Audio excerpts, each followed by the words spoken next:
இனிய காலை வணக்கம். இன்றொரு செய்தி. கவிதை பற்றி உங்களுக்கு தெரியும் தானே?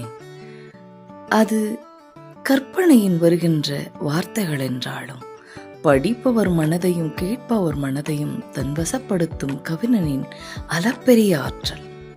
நீங்களும் கவிஞராகுங்கள். உள்ளம் பூவாகி 1,00,00,000 எண்ணங்கள் மல்லிகையாய் மனம் நுழைந்து மனம் பரப்ப நீ உன்னையே எழுதுவாய்.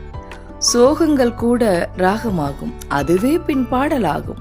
சொற்கள் உன்னை வழிநடத்த துயர் கடந்து நடந்து செல்வாய்.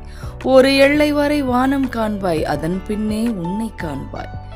வானமும் நீயாகி வட்ட நிலவும் நீயாகி கார்முகிலும் நீயாகி பொழிந்திடுவாய் கவிதை மழை. இப்போது தேடிப்பார், சோகங்களை காண மாட்டாய். துன்பப்பட்ட நேரமின்றி சொற்கள் உன்னை மகிழ்ச்சிப்படுத்தும். கடந்து செல்வாய் நதிகளையும் கடல்களையும் மலைகளையும் தாண்டி நீ கவிதையை எழுதிப்பார். கவிதை என்ற பெயர் தாங்கி நீ எழுதுவதெல்லாம் மகிழ்ச்சியின் மழையாக இருக்கும்.